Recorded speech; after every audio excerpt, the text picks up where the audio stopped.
Live from Fargo and serving you on TV, online, and on the go. This is Valley News Live at 6.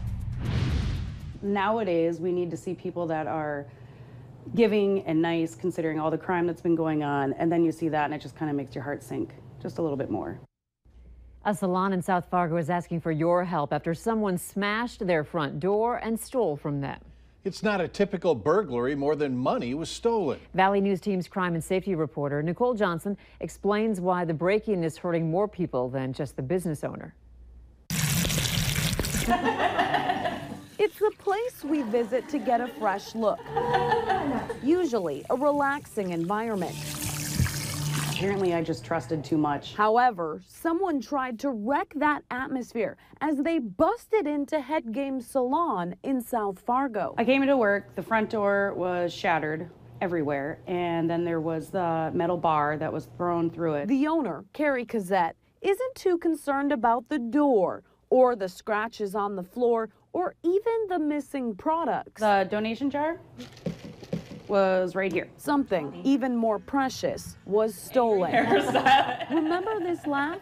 It belongs to Brenda. She's been doing hair here for years. Her heart is just massive, massive. She's been fighting breast cancer for some time. Seeing her go through this is heartbreaking, absolutely heartbreaking. A donation jar placed up front has been collecting money for Brenda's medical bills from clients, friends, strangers, and now it's all gone. I think I was crying harder than she was, just because I knew it was going to someone that actually needed it. Police don't know who did it, but believe whoever did was walking by, saw the donation jar through the window, and took the opportunity, which is the sad part for Cassette.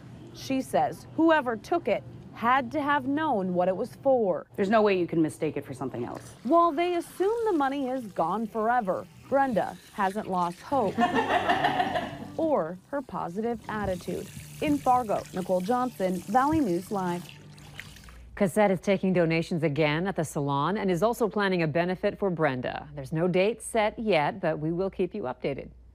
Police in Wadena, Minnesota, asking for your help locating two men suspected of using counterfeit money. Last week, authorities say multiple reports of fake $20 and $50 bills were turning up.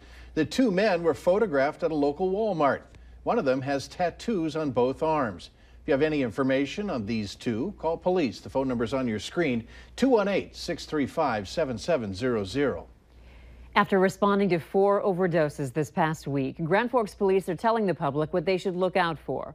Investigations on previous overdoses have indicated that the users thought they were doing heroin, but due to their reactions, it's believed that the powder may have been laced with fentanyl. Fentanyl is extremely dangerous and can even be fatal by skin contact or by inhaling it. The Grand Forks Police Department urges everyone to keep an eye out for signs of the deadly substance, such as small Ziploc baggies, white powder or pills, pen tubes or other hollow tubes, needles, spoons, and tinfoil.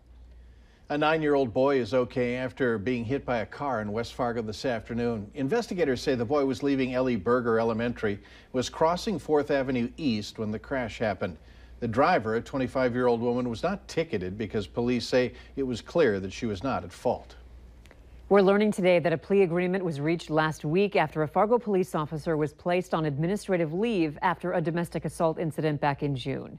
34-year-old Jeremiah Ferris was facing 4 misdemeanor charges. He now faces only 1 misdemeanor charge of disorderly conduct and has to pay $385 in fees. Fargo police tell us Ferris is still on administrative leave. A North Dakota man accused of shooting at law enforcement, leading them on a high-speed chase and stealing several vehicles, including one with a baby inside, is pleading guilty to 3 felony charges. Daniel Two Hearts appeared in Trail County Court today and pleaded guilty to 1 count of reckless endangerment and 2 counts of vehicle theft. The charges stem from a high-speed chase that started in Grand Forks and led authorities through multiple counties. An armed standoff followed in Devil's Lake, ending with Two Hearts shooting himself in the chest. His attorney says he also has been indicted in federal court, but there are no specifics yet on those charges. A man accused in a shooting in Breckenridge is going on trial next month. Matthew Allard is facing 5 charges, including premeditated attempted murder. The shooting happened at a home in North Breckenridge in December. The man he shot did survive, but ended up with what officials say are permanent injuries from the incident. Allard remains in jail. His bail is set at $200,000. Allard's trial is set for September 19th. Another event is being held tonight to mourn the tragic death of Savannah Greywind. A Candlelight Vigil is slated in Jamestown. It's going to be held at the park near 10th Street Northwest and 1st Avenue North. It starts at 8 o'clock tonight. There's also one scheduled tonight in Bismarck at the state capitol. A school bus so crowded that kids had to stand in the aisle. That's what a group of concerned West Fargo parents say is behind this picture. Numerous people sent to our Whistleblower Hotline this morning, the second day of classes for the district. It's a bus 64, which takes kids from the Eagle Run development to Liberty Middle School and Cheyenne High School. Parents tell us it's been going on since last school year, and they're concerned about their kids' safety should there be a crash. The district says they are aware of the situation and are investigating how many kids were on the bus at the time of the picture and if that bus is over capacity.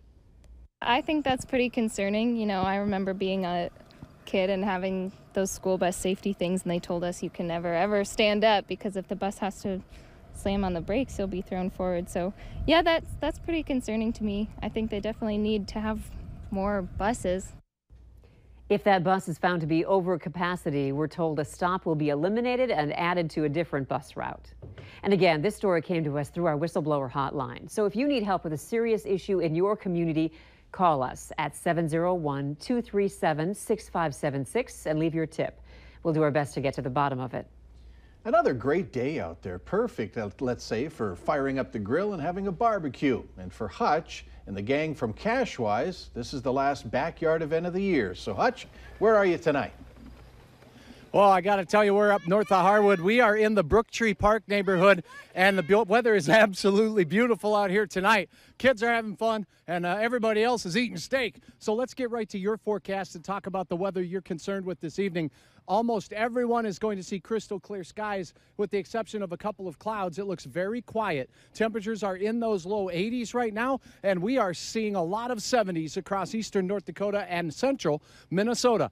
Perfect conditions will persist in the FM area through evening. We'll see 70s, and then eventually after sunset, we'll dip down into the 60s. So no matter what you're doing outside, well, the weather's going to hold out. But there is rain in the forecast. More on that in a second. Right now, though, I'm joined by John Reipold. John was the big winner of the Cashwise Backyard Barbecue. Congratulations, sir. Thank you. Where did you sign up? Well, I signed up in Cashwise on the 13th Avenue. Are you a lucky guy? You win a lot of stuff?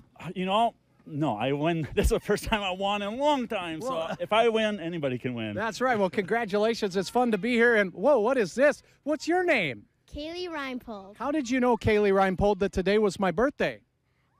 No, whose birthday is it? It's not mine. Daddy Reinpold. Daddy Reinpold's birthday. All right, everybody, in the key of B flat, let's sing some happy birthday. Ready? And back to the studio. To you, happy birthday to you. Happy birthday, dear. Yeah, I think it's best we come back to the studio with Hutch leading that song. In other news from thanks, Hutch. From North Dakota to Houston, an animal rescue team is going to try and make a difference in a disaster zone. Members of the Turtle Mountain Animal Rescue from Rolette County are gearing up and headed to Houston. Their goal is to try and save man's best friend. Thousands of animals have been displaced from homes, and now shelters are coordinating efforts to rescue pets. They are trying to avoid a repeat of Hurricane Katrina, where an estimated 600,000 animals were stranded or killed. We're going to coordinate our efforts with them and then have our team, when we figure out what's needed, have them get a supply train going down of what people need down there. If you want to help the Turtle Mountain Animal Rescue or follow along on their Texas trip, just go to our website, valleynewslive.com, and click on this story, the link to this story. People in the Red River Valley are doing what they can to help out flood victims in Texas. Dilworth Police were outside Walmart today asking for donations to go to those affected by Harvey. The items in this trailer will be driven to Texas with donated non-perishable food, toiletries, and clothes. Police Chief Ty Sharp says taking time out of their work schedule was the least that they could do to help out. Donations are being collected until 7 o'clock tonight. Then they're going to continue at 10 tomorrow morning until that trailer, hopefully, is full. Opioid addiction continues to be one of society's greatest and fastest growing problems. Later on Valley News Live at 6, what's behind an increase among pregnant women using opioids. But first, we're going to head back to Harwood to the Cashwise Backyard Barbecue and Hutch for a look at our weather.